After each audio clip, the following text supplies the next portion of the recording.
pulling together through adversity and toward a shared future for all. Keynote speech by Xi Jinping, President of the People's Republic of China, at the Boao Forum for Asia Annual Conference 2021, 20th of April, 2021. Your Excellencies, heads of state and government, Your Excellencies, head of international organizations, Your Excellencies, members of the Board of Directors of the Boao Forum for Asia, distinguished guests, ladies and gentlemen, dear friends.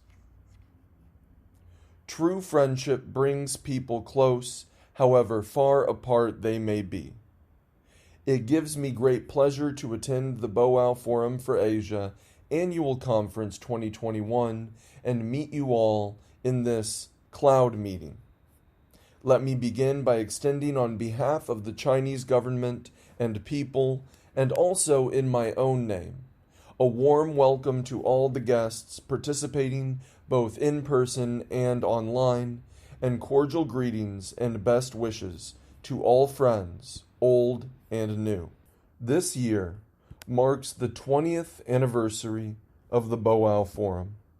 Over these 2 decades, Asian countries have advanced regional economic integration and worked in unison to pursue both economic and social development, which has turned Asia into the most vibrant and promising region in the global economy.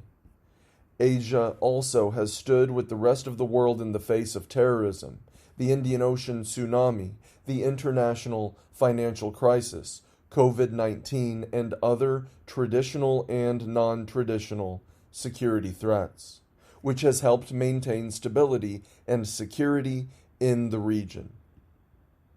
As an important member of the Asian family, China has kept deepening reform and opening up while promoting regional cooperation, thus achieving progress and development in tandem with the rest of Asia and the world. It is fair to say that this forum has borne witness to the extraordinary journey of China, of Asia, and of the world, and has exerted a significant influence in boosting development in Asia and beyond. Ladies and gentlemen, friends, this year's annual conference is convened against a very special background.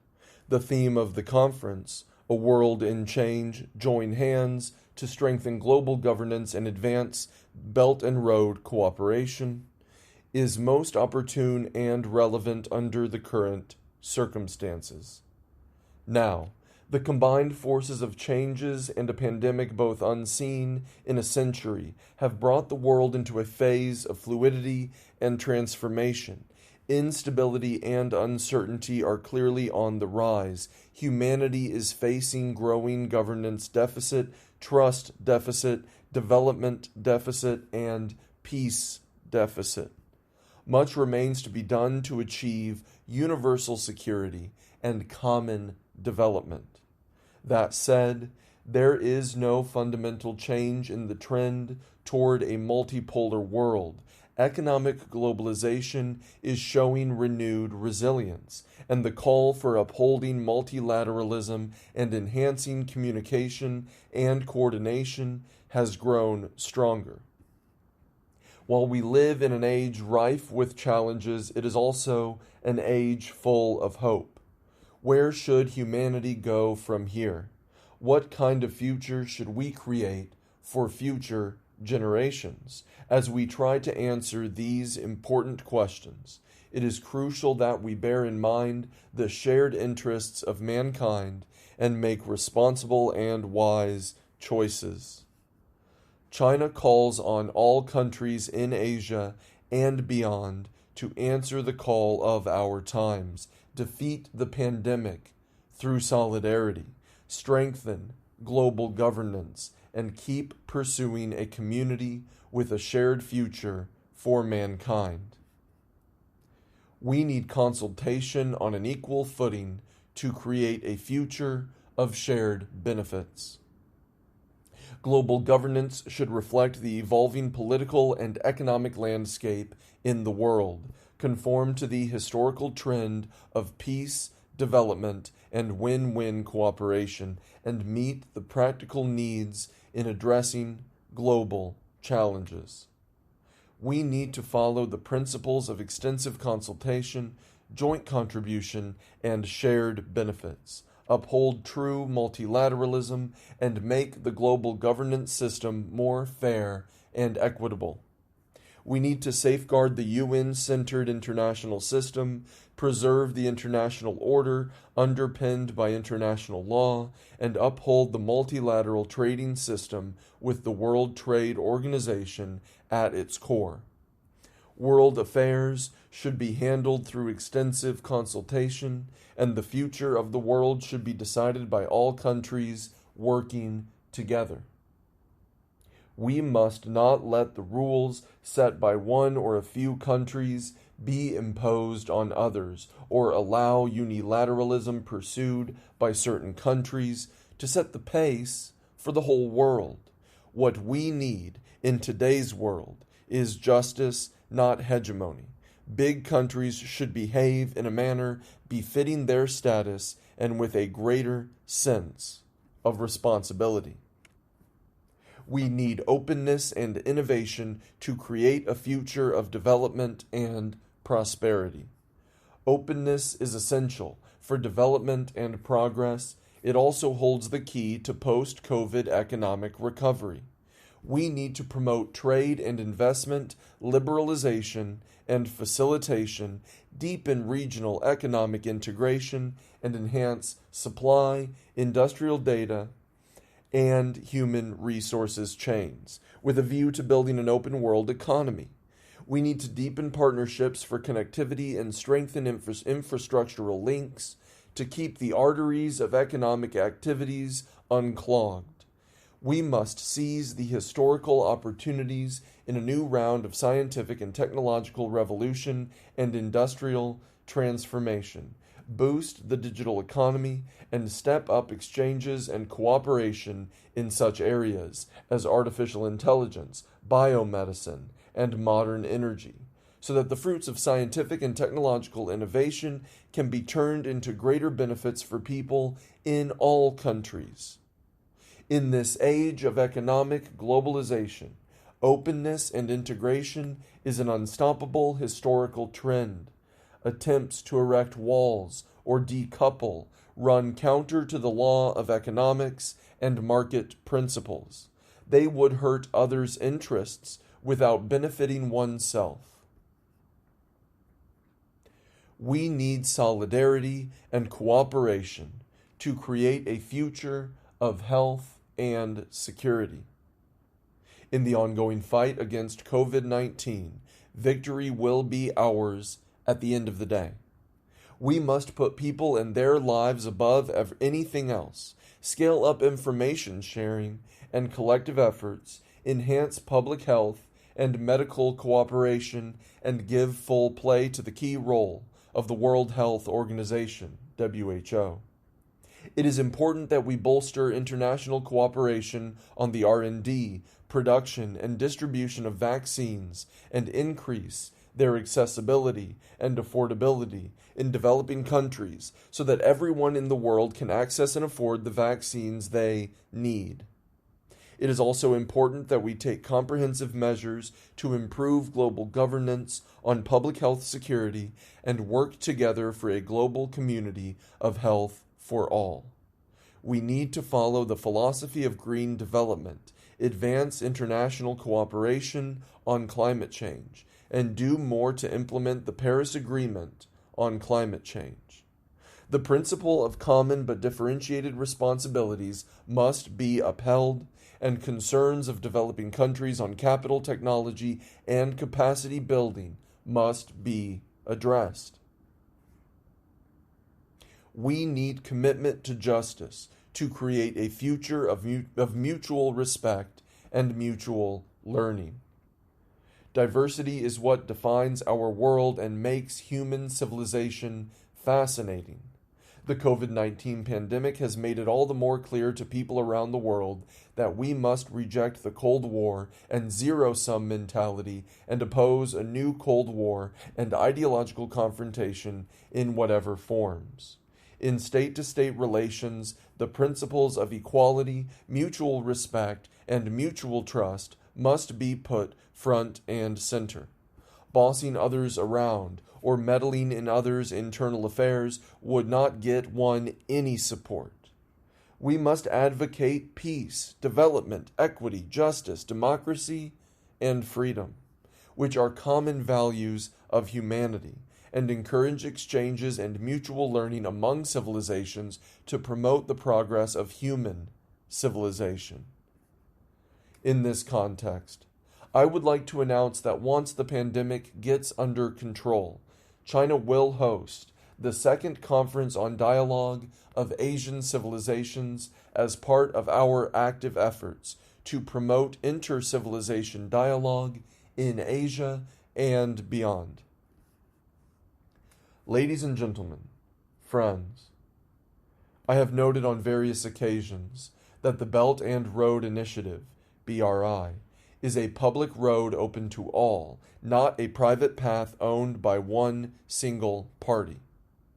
All interested countries are welcome aboard to take part in the cooperation and share in its benefits. Belt and Road cooperation pursues development, aims at mutual benefits, and conveys a message of hope. Going forward, we will continue to work with other parties in high-quality Belt and Road cooperation. We will follow the principles of extensive consultation, joint contribution, and shared benefits, and champion the philosophy of open, green, and clean cooperation in a bid to make Belt and Road cooperation high-standard, people-centered, and sustainable. We will build a closer partnership for health cooperation. Chinese businesses have already started joint vaccine production in BRI participating countries such as Indonesia, Brazil, the United Arab Emirates, Malaysia, Pakistan, and Turkey. We will expand cooperation with various parties in infectious disease control, public health, traditional medicine, and other areas to jointly protect the lives and health of people in all countries. We will build a closer partnership for connectivity. China will work with all sides to promote hard connectivity of infrastructure and soft connectivity of rules and standards, ensure unimpeded channels for trade and investment cooperation, and actively develop Silk Road e-commerce, all in a bid to open up a bright prospect for integrated development. We will build a closer partnership for green development. We could strengthen cooperation on green infrastructure, green energy, and green finance, and improve the BRI International Green Development Coalition, the Green Investment Principles for the Belt and Road Development, and other multilateral cooperation platforms to make green a defining feature of Belt and Road cooperation. We will build a closer partnership for openness and inclusiveness. A World Bank report suggests that by 2030, Belt and Road projects could help lift 7.6 million people from extreme poverty and 32 million people from moderate poverty across the world. We will act in the spirit of openness and inclusiveness as we work with all willing participants to build the BRI into a pathway to poverty alleviation and growth, which will contribute positively to the common prosperity of humankind. Ladies and gentlemen, friends, the year 2021 marks the centenary of the Communist Party of China, CPC. Over the last century, the CPC has striven forward against all odds in a relentless pursuit of happiness for the Chinese people, rejuvenation for the Chinese nation, and the common good of the world. As a result, the Chinese nation has achieved a great transformation from standing up to growing rich and to becoming stronger, and has thus made a notable contribution to human civilization and progress. China will continue to play its part in building world peace, promoting global development, and defending international order. China will stay committed to peace, development, cooperation, and mutual benefit, develop friendship and cooperation with other countries on the basis of the 5 principles of peaceful coexistence, and promote a new type of international relations. China will continue to carry out anti-COVID cooperation with the WHO and other countries, honor its commitment of making vaccines a global public good, and do more to help developing countries defeat the virus. However strong it may grow, China will never seek hegemony, expansion, or a sphere of influence, nor will China ever engage in an arms race. China will take an active part in multilateral cooperation on trade and investment, fully implement the foreign investment law and its supporting rules and regulations, cut further the negative list on foreign investment, continue the development of the Hainan Free Trade Port, and develop new systems for a higher standard open economy. All are welcome to share in the vast opportunities of the Chinese market. Ladies and gentlemen, friends, by setting sail together we could ride the wind, break the waves, and brave the journey of 10,000 miles. We may at times encounter stormy waves and dangerous rapids, but as long as we pool our efforts and keep to the right direction, the giant vessel of human development will stay on an even keel and sail toward a brighter future. Thank you.